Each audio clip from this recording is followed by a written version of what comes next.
Well, we were having this dinner one night, and, basically when you go into a new town, you meet new people, your hosts, and we were staying there and all that, and it was very social and very protocol and all that.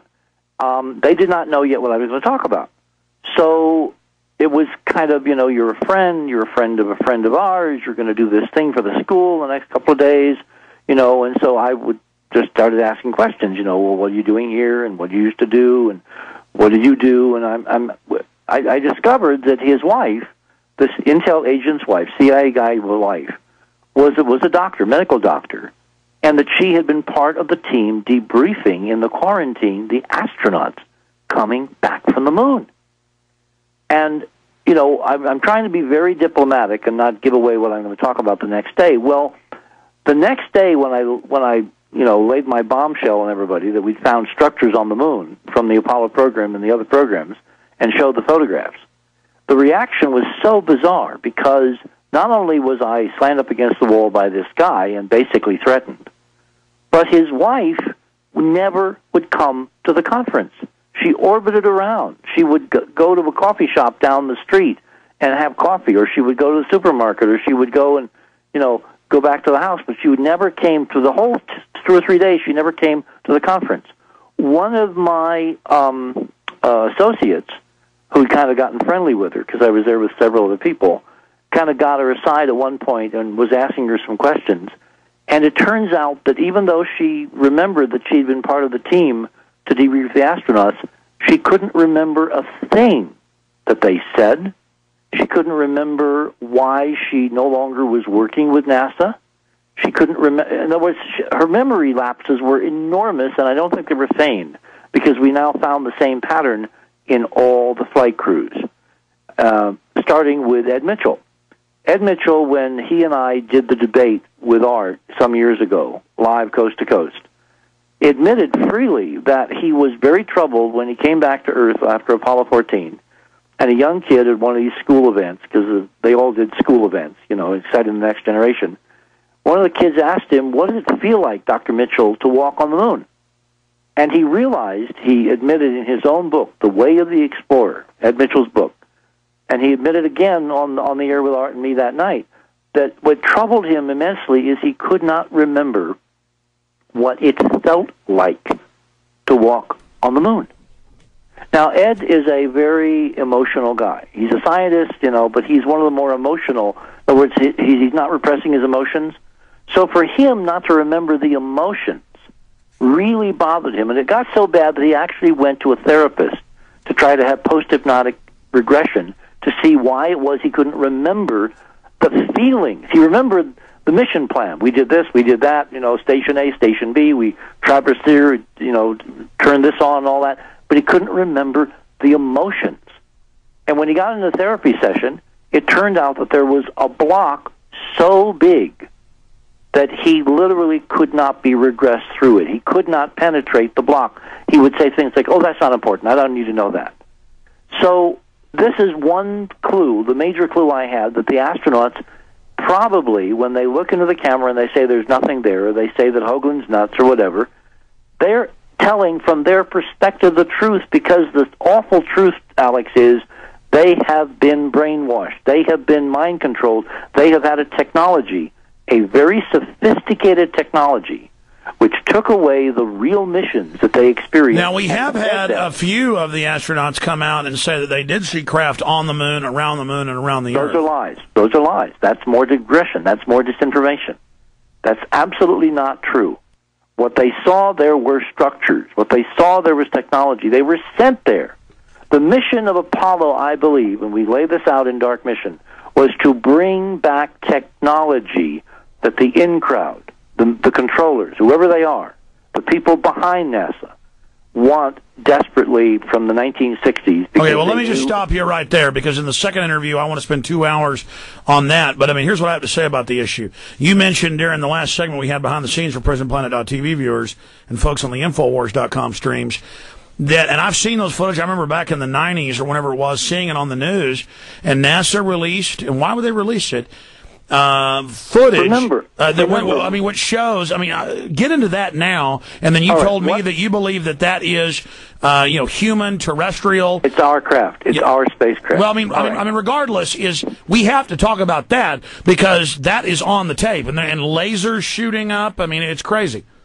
Well, it's not lasers. It looks like particle beams or some kind of test where the objective. Yeah, particle beams, directed energy weapons. Yeah, directed energy. And I want to get technical, but just go ahead and get into that for me. Well, the spacecraft, whatever it is, nimbly dances out of the way. This is a technology which can control gravity, controls inertia, does not use something primitive as So rockets. why do we see particle beams, huge ones, firing at things that are, you were saying 200,000 Gs? Yep. Go over that. Well, because I think it's part of a test for if there are bad guys out there. Or maybe they're doing preparations for factions. We may be looking at more than one faction. Remember, these groups tend to fragment. They fractally fragment so that you have wars within wars within wars. But why would NASA release that footage? Well, remember, you've got all the good guys in NASA, and then you've got a few who are not good guys. The good guys don't know that there's something to keep secret. Remember, the lie's different than every level. They believe the lies they've been told. So when you set up a structure, an institution, which is supposed to be open and above board and is supposed to present live TV of the shuttle missions, they present live TV. Now, the controllers can't say, you can broadcast this, but you can't broadcast that.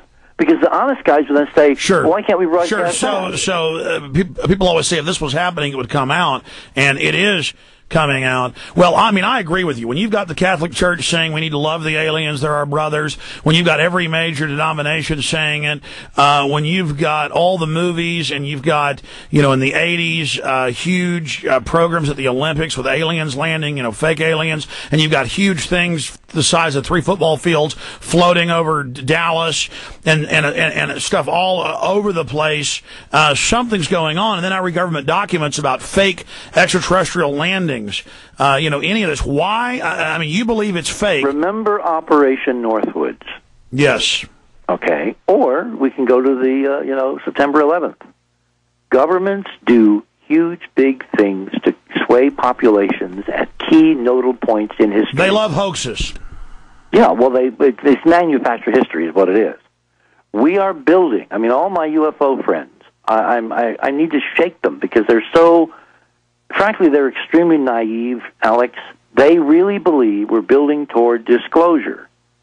I believe we're building toward a mass, carefully manufactured, fake event where ETs, who are really humans, who are really part of this secret clique, who are probably Nazis, who have developed and perfected their technology from World War II, which is why you've got to get, Joseph on. They are going to basically fake out the world. Well, now that's been declassified. The Nazis already had A-bombs. They call them radiation weapons. They already had broken the sound barrier. This is Farrell's research. And the reason he's got access to this documentation is that when East and West Germany reunited after the wall fell, a huge number of documents from the Polish Secret Service came out. And in Germany, of course, which they had purloined and taken back after World War II as part of their spoils from the war. They have been declassified. And there's an incredible window on the Nazi black ops programs, the compartmentalized, incredible high-technology efforts that were being funded by the Nazi war machine, particularly toward the end of the war, in a desperate effort to win the war, and they fastened their hopes on several key technologies, some of which appear to be the control of gravity itself, which again is a separate piece of data from my work, which came at this from a hyperdimensional physics perspective. We know there's a lot of suppressed technology. 20 years after the B-2 bomber was already in service, they declassify it. So we have a lot of cases of that. We know there's a whole shadow government. This is technology and physics, Alex, that would make anything you think you know like a candle flame compared to a hydrogen bomb. This is a physics that literally allows you to rearrange time. Well, here's an example. 3 years ago, the Air Force general had a press conference. San Francisco Chronicle picked it up. Then they came out and said, forget that information, admitted they have antimatter weapons.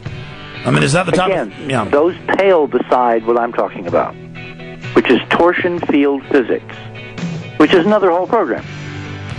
Yeah, well, final segment with Richard C.Hoagland. When we come back, I want to talk about what we know about this giant shadow reality. I mean, imagine the elites. They get to know the reality, know what's going on.